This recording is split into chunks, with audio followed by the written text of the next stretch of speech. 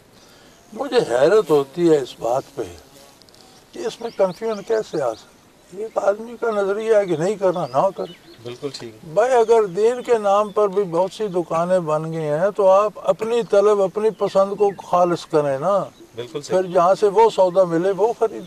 وہ خریدیں۔ حضرت جی اگلا سوال شامل کرتے ہیں، عبد الودود ہیں کوئٹہ سے، یہ لکھتے ہیں حضرت جی روح کا تعلق عالم امر سے ہے جہاں سے وہ دنیا میں آتی ہے، جب وہ خود آتی ہے عالم امر سے آتی ہے، پھر روحانی ترقی پا کر وہاں تک جانے کے لیے شیخ کی توجہ کی ضرورت کیوں پیش آتی ہے؟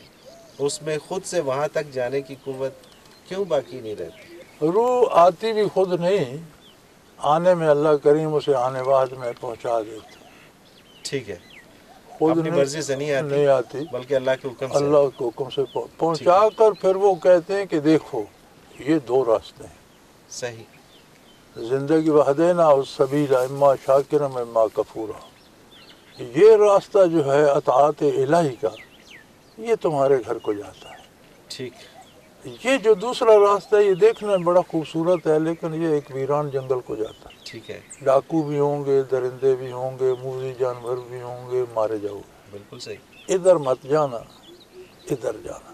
صحیح، صحیح، اب اگر وہ گھر کے راستے پر ہی نہ چلے تو گھر پہنچے گی کیسے؟ ممکن نہیں، اب راستہ دکھانے کے لیے روشنی کے نور کے مینار انبیاء مبعوث فرما دیے، صحیح، انبیاء کے جانشین علماء بنا دیے، ہر بندہ اپنے طور پر جو بھی دین کا کام کر رہا ہے، کوئی سبق پڑھا رہا ہے، کوئی قرآن پڑھا رہا ہے، کوئی ترجمہ پڑھا رہا ہے، کوئی تبلیغ کر رہا ہے، کوئی ذکر کا، سارے ایک ایک شعبہ دین کا، چونکہ جامع ذات نبی کی ہوتی ہے۔ پیچھے بڑی بات ہے کہ کوئی کسی شعبے میں بھی کچھ اپنی جگہ بنا لے۔ تو اب گھر جانا تو اس کے لیے یہی تو امتحان ہے دنیا میں کہ تم واپس گھر آتے ہو یا، کیونکہ بالکل دوسری صحیح، طرف دیکھنے کو بہت کچھ ہے لیکن سارا خواب ہے، اس طرف سارا حقیقت ہے۔ وہدینا السبیل، ہم نے انسان کو دونوں راستے دکھا دیے، اما شاکرم و اما کفورا، چاہے تو شکر کا اطاعت کا راستہ اختیار کر لے، اپنی پسند سے چاہتا ہے تو ناشکری کر کے دیکھ لے، بھگت لے گا۔ اب واپس جانے کے لیے اسے گھر کا راستہ چاہیے۔ صحیح، یہ ہمارا دن بھر کا جو عمل ہے، رات کا سونا بھی جو ہے، یہ ہمارا سفر ہے، ہم ایک ایک سانس ایک ایک قدم ہے۔ صحیح، اب ہم گھر کی طرف جا رہے ہیں یا سمت مخالف میں جا رہے ہیں؟ بالکل ٹھیک، بالکل ٹھیک، تو شیخ کی توجہ بھی یہی ہے کہ وہ صحیح سمت کی رہنمائی کرتا ہے کہ بھئی ادھر چلنا ہے۔ یعنی کہ عالم امر سے روح خود نہیں آتی، بھیجی جاتی ہے، اور وہاں پر بھی پھر شیخ کی ضرورت پڑتی ہے کہ وہاں کے سفر کے لیے رہنمائی تو رہنمائی چاہیے کے ہوتی لیے بالکل چاہیے ہوتی ہے۔ ہے واپس جانے کے لیے۔ رخشندہ ہیں راول پنڈی سے، حضرت جی یہ کہتی ہیں کہ اگر کسی کو خواب میں اشارہ ہو کسی کام کے کرنے کا تو کیا وہ کام لازمی کرنا چاہیے؟ لازمی شریعت ہے، لازمی شریعت ہے، ٹھیک، باقی کوئی شے لازمی ہے۔ باقی لازمی، ہم کیا اور ہمارے آپ کے خواب کیا؟ بالکل ٹھیک ہے، خواب تین قسم کے ہوتے ہیں۔ زیادہ خواب تو وہ ہوتے ہیں جو زیادہ کھانے سے نظر آتے ہیں، پیٹ میں جتنی گیس ہو جاتی ہے وہ دماغ کو جاتی ہے تو عجیب عجیب خواب آتے ہیں۔ صحیح، دوسرے خواب وہ ہوتے ہیں جو شیطان القاء کرتا ہے، ٹھیک ہے، اس میں یہ ہوتا ہے کہ وہ جو کام بھی کہتے ہیں وہ خلاف شریعت یا برائی یا بے حیائی ہوتی ہے۔ تیسرا خواب وہ ہوتا ہے جو اللہ کی طرف سے آتا ہے، وہ ہمیشہ دائرۂ شریعت کے اندر اور شریعت کے مطابق ہوتا ہے، صحیح، لیکن شریعت میں کوئی کمی رہ نہیں گئی کہ کسی خواب کے آنے سے ہم نے وہ کام کرنا ہے، شریعت ذرا سی حضور نے بیان کر، فرماتی ہے، بالکل ٹھیک ہے، کوئی ایسی کمی نہیں رہ گئی کہ نبی کریم صلی اللہ علیہ وسلم نے یا قرآن نے یا حدیث نے کوئی کمی چھوڑ دیا تو ہمارا خواب اسے پورا کرے گا۔ حضرت جی اجمل شاہ ہیں ملتان سے، یہ لکھتے ہیں کہ دنیا کی زیادہ آبادی روس، چین، جاپان اور ہندوستان میں پائی جاتی ہے، لیکن ان علاقوں میں کسی بھی پیغمبر کے مبعوث ہونے کا تذکرہ قرآن پاک میں نہیں ملتا، اس کی کیا وجہ ہے؟ قرآن نے تو کہا ہے کہ ہم نے ہر قوم میں نبی بھیجے ہیں، اب کیا یہ ضروری ہے کہ انہیں گن کر بتائیں کہ روس میں تھا، چین میں تھا، فلاں تھا، فلاں تھا؟ بالکل ٹھیک ہے. قرآن نے تو ایک جملہ ارشاد فرما دیا کہ ہم نے روئے زمین کی کسی قوم کو خالی نہیں چھوڑا، ہر قوم میں نبی بھیجا. سبحان اللہ سبحان اللہ. اب قوم ہندوستانی بھی ایک قوم تھے، چینی بھی ایک قوم ہے، رشین بھی ایک قوم ہے. ہر قوم میں ہر جگہ جہاں مخلوق خدا ہے وہاں نبی بھی آئے ہیں. اب یہ کوئی ضروری ہے کہ قرآن فرست بنا؟ قرآن کوئی تاریخ کی کتاب ہے؟ اور قرآن پاک میں تو دیکھیں نا جی، وہ تو ارشاد فرما دیا گیا نا. یہ بتایا قرآن نے کہ ہم نے کچھ نبیوں کا ذکر قرآن میں کیا ہے، باقی کا نہیں کیا. نہیں کیا. بالکل ٹھیک. وہ قرآن کی بنیادی جو ہے توجہ وہ ہے اصلاح احوال. بالکل ٹھیک. جہاں اس کی ضرورت پیش آتی ہے وہاں ایسی معروف مثال دیتے ہیں جو روئے زمین پر لوگ اس سے آشنا ہوں. صحیح. نہ صرف عرب بلکہ دنیا کی تاریخ کا حصہ ہوں. بالکل ٹھیک. اب موسیٰ و فرعون کو کون بھولے گا تاریخ میں؟ کوئی بھی نہیں. نوح علیہ السلام اور ان کے طوفان کو کون لوگ؟ تو اس طرح کے جن قوموں پر عذاب آیا جنہیں نجات ملی تو وہ بطور ترغیب دینے کے اور گناہ سے ڈرانے کے ترغیب و ترہیب کے طور پر استعمال. بہت شکریہ عزیز جی، آپ نے وقت دیا. ناظرین محترم، اس کے ساتھ ہی پروگرام کا وقت اپنے اختتام کو پہنچ رہا ہے. اس سے پہلے کہ میں پروگرام اختتام کروں، اگر آپ بھی اس پروگرام میں شامل ہونا چاہیں تو ہمیں آپ میسج کر سکتے ہیں، ای میل کر سکتے ہیں.